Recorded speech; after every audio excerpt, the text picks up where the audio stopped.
le voi na hianin kan chung koi in kan huana kan kaldona I mo lung thu aya lalu tuk lova chuanin bike te hi kan keng ve roya kong hi a chelu tuk lawa tlana nuam tok vel via wa ma se kong chelo zo chu om ve thau ti hiai kan ni chu petrol safe zone hian kan kho sa thina kan off tha char mai ani chuan heta chang hianin a thui vak to lova chil chak phak le chil chak phak le kan ya chuanin thì khi cái rồi vlog dễ là ngã phim khứa chả chăn chú công te hit te à hay mi rằng bộ về ăn nhang ăn lâu cái về thâu ăn cái về thâu tôi nói hiện nên ui hát trắc gần bố cái trái bể rồi đó và khu về oh my god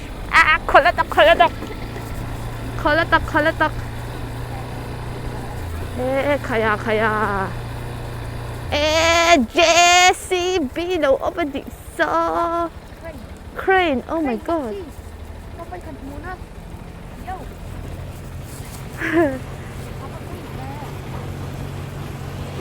Crane xây lại crane đi.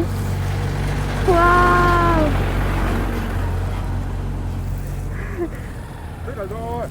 Juana kan kaldona.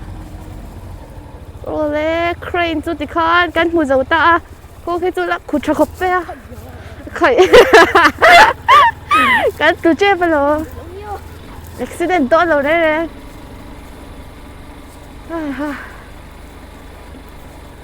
Kaya wala khucha be. Sa khoppe. Ke ni hi thian boy tan vlogger kan ni mai tro. Boya hi ka phura huai khop me ka tlan chak poi eng ma complain nei lo re.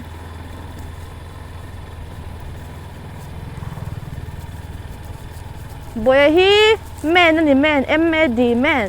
adikem MAD man adikem crane chachi kan hua tro china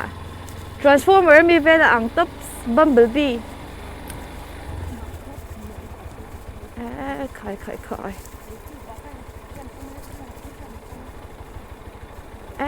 so JCB another JCB ngai tinge kum he tiang ani ti mi shilla kan chu te hian mi ti du da khop mai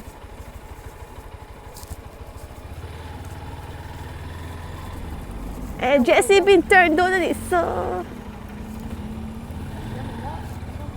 akha thiam ani JCB hilate boya nice khop mai a phui rim te chu thôi thế đâu thôi rất lúc búp bê gì vậy lan cú khóc này không hi anh ấy phải bận phun đó này hi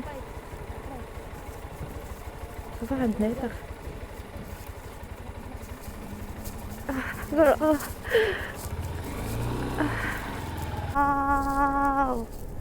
môi em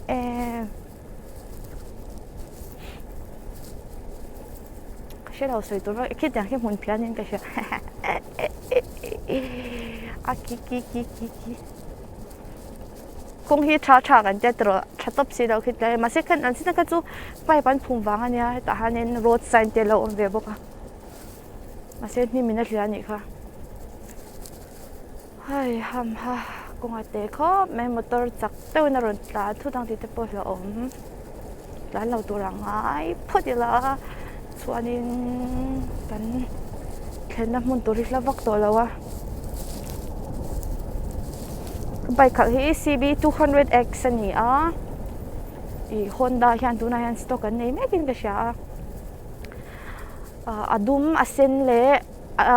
ยังไงค่ะเกรย์ออกมาหนักลงครบไหมเราเบโดนยาเปโตรเลยเราปกค่ะมีอันตำนึกตุกแล้วว่าวันนี้นี่สมนี่เลปาสาริอันยาส่วนนี้dar kasi leo darin zat niya Namaste everyone मेरा नाम एस्टर है Swan ka hindi limited lut tuka 2 real 9 kilometers Kumtung 28 kilometers alom Kumtung emer jo kan thleng don lo 2 real po kan thleng don chong lo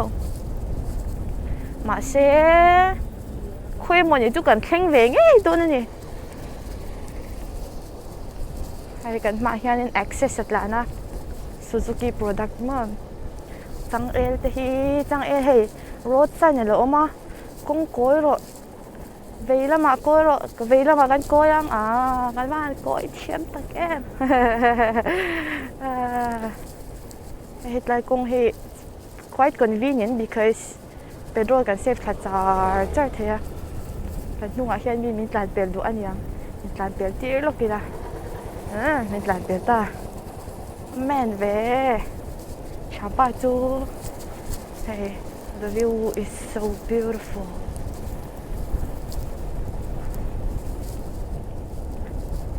hi ha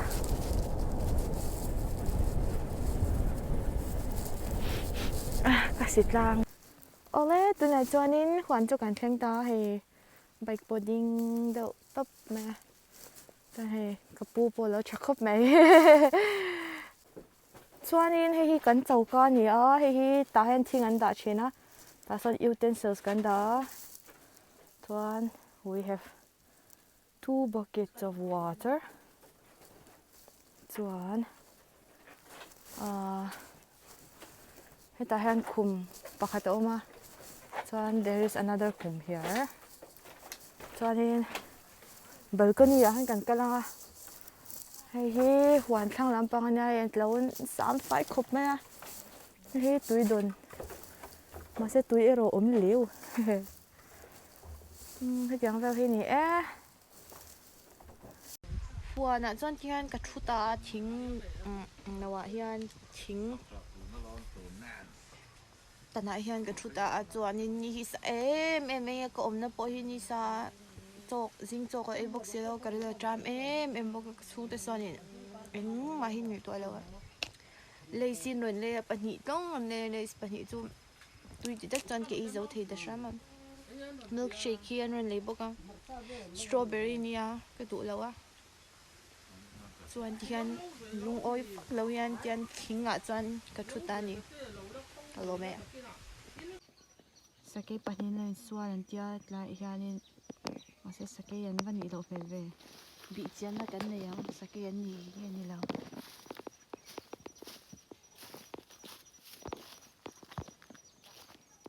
sake yan lo ni lo ani hi pi haem poppy i haem i ha lo chakem i ha lo chakem แล้วก็รออันน่ะมึงตะกุตาอาเต้ป๊อปปี้เขาป๊อปปี้อินโรเลยให้ตาขี้มากุตาเลยป๊อปปี้เดสเกิดเลยอับบีตะดังแค่ตอนนี้nãy hiện pusang ti hi zong cha ku nga lon me ga khi ti la ya kan zong hu pakhat zong cha king khi han po do na ni chon he ti dai mi te hi har ma ama hi zong te nia gorilla tha nia zong te lai nu chon he ti dai mi hi enge a show mi ti enge nu mi ti 50-50 i thau le me 50-50 chuan so popping kiki hay go ubs lo hoi ve la yes no mi tiam yes zong cha hian I invest don em zan in tlai chu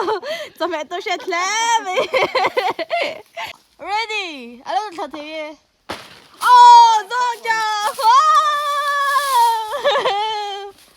another one hey, wala changa blessings kan dong te hi alu em ani.